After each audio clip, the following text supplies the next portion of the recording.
Hi class, my name's Scott Feldmiller and I'm tuning in here from Charlotte, North Carolina.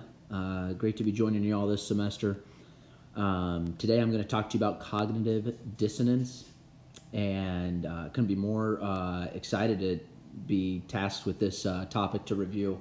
It's one that came up quite a bit last year for me, professionally and personally. I've been quite infatuated with this, so I was interested that I had the opportunity to dive even deeper and share some insight with you all today.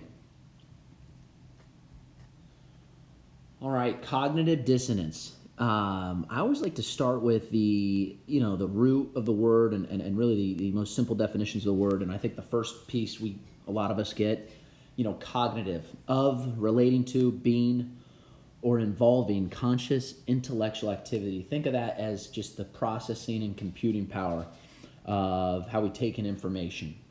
The first part's pretty straightforward, and then dissonance. I think this is the key word here with this term, and really dissonance is a tension or clash resulting from the combination of two disharmonious or unsuitable elements. Think about two opposing teams with two varying philosophies. You could think about World War II. You had the Axis and the Allied powers with two just strictly different, philosophies and belief systems on how the world should be run. Now, I gave you an extreme example, but should give you a good sense as to what dissonance is at the end of the day. And what's neat about this term is, and let me get to this next slide, cognitive dissonance it's present each and every day in investing and in the financial world and really influences decision making. But it's also involved in every aspect of our lives. I mean, it is a true psychological phenomenon that has been studied for decades now. And most simply put, cognitive dissonance is when new information enters the brain and conflicts with pre-existing beliefs, attitudes, emotions, or values. So a topic or subject may come up and you've had this strong standing belief and an opinion about something for many, many, many years, and a new study will come your way, or a new angle will be presented from a friend or a research paper or a news article, and you'll simply just dismiss it. And this imbalance proceeds to shut down and disregard even rational evidence that contradicts what previously regarded as truth. And truth, think fact, and most simply put, you're disregarding fact. Fact. A thing that is known or proved to be true. To me, it doesn't get more clear-cut than that. Fact. A thing that is known or proved to be true. When we start dismissing fact, I think that's a pretty scary idea and scary outcome. When we start disproving fact, I know I won't get into it with my examples, but I think a lot of the political issues that we've confronted over the last several years, there's a lot of dismissing of fact based on the political beliefs. I'll stay away from politics here, but we'll get into investing, and that's one way to think about it. Two different aspects of cognitive dissonance. You have selective perception and you have selection decision making. Selective perception is registering only information that appears to affirm a chosen course. So think if you've planned a roadmap and you are preset on the direction to get from point A to point B you're going to go, and you hit some forks in the road. It's kind of like already choosing the left or right fork, and information will come your way in the middle of the road trip. And it's like, well, you know what? You were going to take the left route. Now you should take the right because of XYZ. Well, somebody, suffering from cognitive dissonance is going to take that left route and say, yeah, I've committed to this for all these reasons, and that new evidence, I'm going to dismiss that. That's selective perception. 2, selection decision making. It's where you're going to be rationalizing actions that enable a person to adhere to that course, even at an exorbitant economic cost. So think about it, even in situations where you're losing money or there's an economic value that is declining in your life, and that happens because you are so set on a certain belief or example or situation, and no matter what, even though you might see a more beneficial opportunity or a more productive product, more efficient product, you are set on this product for XYZ reasons, even if there's more rationality behind why that product B is better than product A. And let's get into some examples. So life example number 1, and please don't get too distracted by Mr. Sunbather here, But imagine confronting a sunbather with, the information that excessive sun exposure is the leading cause of skin cancer.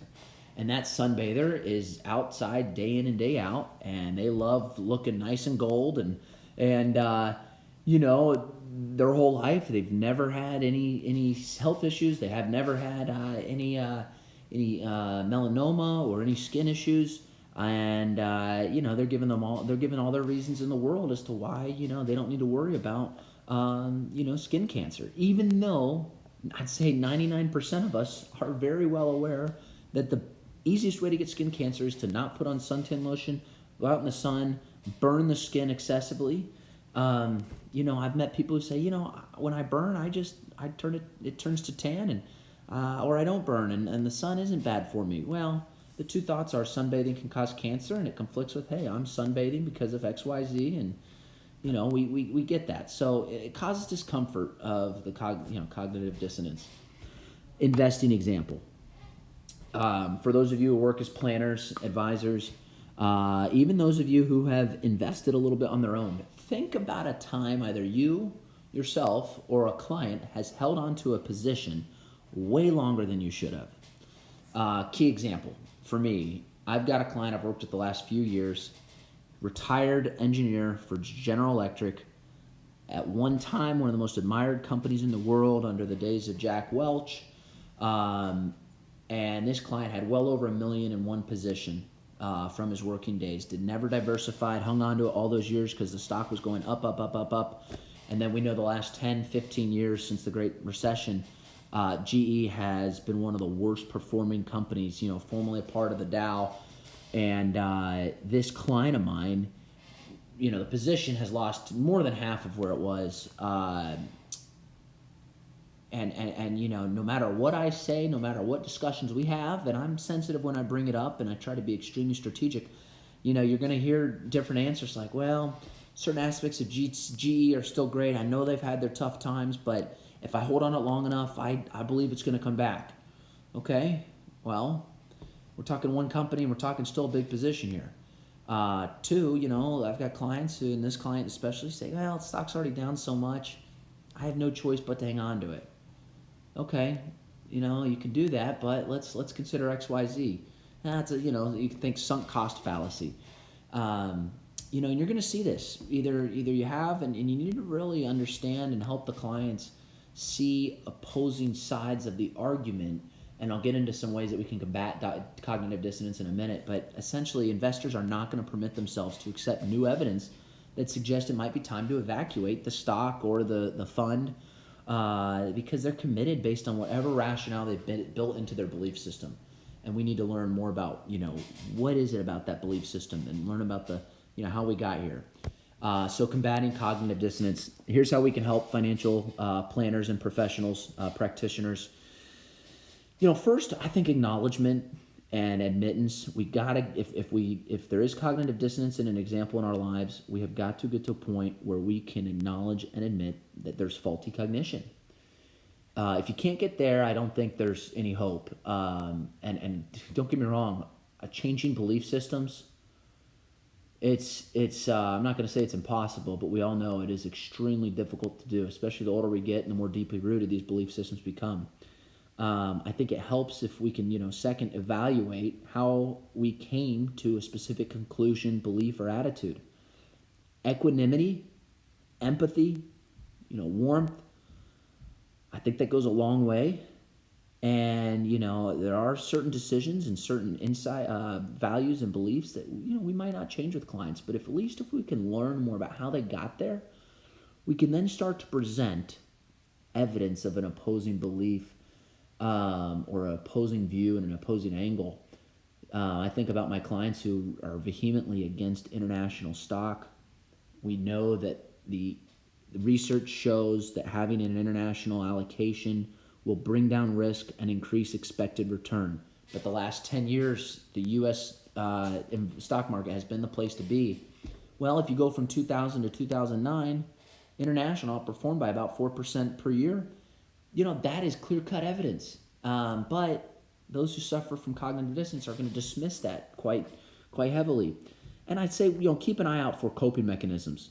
modifying beliefs, modifying actions, modifying perceptions of relevant actions. Investors are going to rationalize retaining a losing investment.